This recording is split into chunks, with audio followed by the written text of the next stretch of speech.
Hey everyone. In today's session हम discuss करेंगे नायाट्स के बारे में. This topic is based on agricultural entomology और इस टॉपिक को बहुत शॉर्ट एंड स्वीट तरीके से पढ़ने के बाद हम एक इम्पॉर्टेंट सवाल भी डिस्कस करेंगे और ये सवाल मैंने लिया हुआ है IGKVCET पीजी एंट्रेंस एग्जामिनेशन 2024 से. तो सबसे पहले एक ओवरव्यू ले लेते हैं कि आज का हमारा ये सेशन किस टॉपिक पर बेस्ड होगा. आप जैसा कि देख पा रहे होंगे the topic of today's session is naiads. Naiads क्या होते हैं? तो नायाड्स एक टर्म है जो कि इमेच्योर स्टेजेस के लिए यूज किया जाता है और हर इंसेक्ट के इमेच्योर स्टेज को नायाड नहीं कहते हैं. ये जरूर अपने दिमाग में रखिएगा. तो सबसे पहला point that naiads are the young ones, जो कि मैंने आपको पहले बताया भी कि दे आर इमेच्योर स्टेजेस. सबसे इंपॉर्टेंट चीज ये होती है कि नायाड्स एक्वाटिक इमेच्योर स्टेजेस होते हैं. यस, यानी ये जलीय होते हैं, पानी में रहने वाले इमेच्योर स्टेजेस होते हैं नायाड्स. तीसरा important point that this is observed in insects with incomplete Metamorphosis, यानी कि नायाड हर टाइप के इंसेक्ट में देखने को नहीं मिलेगा. खास तौर पे ये ऐसे इंसेक्ट्स में रिपोर्ट किया जाता है जिनमें इनकम्प्लीट मेटामॉर्फोसिस होती है. और इनकम्प्लीट मेटामॉर्फोसिस से मतलब है कि इनके लाइफ साइकिल में पहले एग बनेगा, एग से यंग वंस निकलेंगे और फिर ये यंग वंस फाइनली किस में चेंज हो जाएंगे? एडल्ट्स में. और इन्हीं यंग वंस को एक्वाटिक होने की वजह से वी कॉल इट एज नायाड्स. एक बहुत बहुत इंपॉर्टेंट पॉइंट है जो कि कहीं ना कहीं इन नायाड्स के एक्वाटिक नेचर से रिलेट हो जाता है, वो ये कि इनमें ब्रीदिंग के लिए, सांस लेने के लिए ट्रेकियल गिल्स प्रेजेंट होते हैं, just like fishes.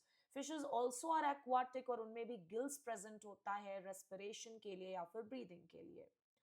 The fifth and very important point जो कि जेआरएफ एंटोमोलॉजी एस्पायरेंट्स के लिए या बाकी किसी भी पीजी एंट्रेंस एग्जामिनेशन वालों के लिए बहुत इंपॉर्टेंट हो जाता है, वो ये कि ड्रैगन फ्लाइज, प्लीज करेक्ट कर लीजिएगा, this insect is dragon fly.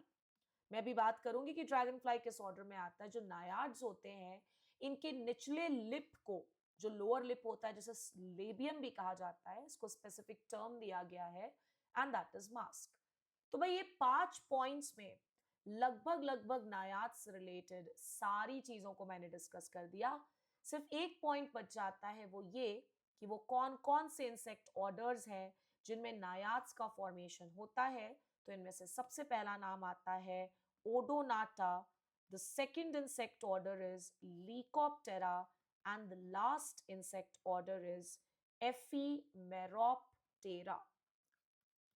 In 6 point से 100% श्योरिटी है कि जितने भी सवाल किसी भी पेपर में नायाड्स पर बेस्ड आएंगे वो आपसे डेफिनेटली बन जाएंगे. इसमें आप चाहें तो एक और इंपॉर्टेंट पॉइंट जोड़ सकते हैं कि ओडोनाटा ऑर्डर में आखिर कौन कौन से इंसेक्ट्स आते हैं.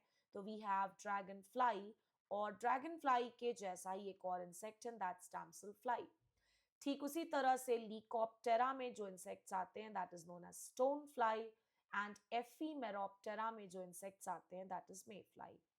अब ये तो हुआ थियोरेटिकल सेशन और अब हम देखते हैं कि हमने आज जो पढ़ा उसका कहीं पर कोई प्रैक्टिकल यूजेज है भी या नहीं. आप देख पाएंगे कि ये जो पर्टिकुलर पेपर आप अपने आंखों के सामने देख रहे हो, this is a paper of IGKVCET PG Entrance 2024. And let me show you another very important thing कि ये जो है ये PGCET 2024 हॉर्टिकल्चर फैकल्टी का पेपर है, सेट अगेन सी है. इसमें हम बनाएंगे आज 111वां क्वेश्चन. तो 111वां क्वेश्चन देखिए क्या पूछा है. द निम्फ्स आर एक्वाटिक इन. तुमने अभी जस्ट पढ़ा कि ओडोनाटा में भी ये चीज है, लीकोप्टेरा में भी ये चीज ऑब्जर्व की जाती है, एफीमेरोप्टेरा में भी ऑब्जर्व की जाती है. So the correct answer will be all of these. So ये था एक छोटा सा सेशन जिसमें मैंने 6 पॉइंट्स में पूरी तरह से नायाड्स की स्टोरी आप सभी के साथ डिस्कस की. आने वाले एग्जाम में डेफिनेटली आपको ये सेशन हेल्प करेगा. That was all for today's class.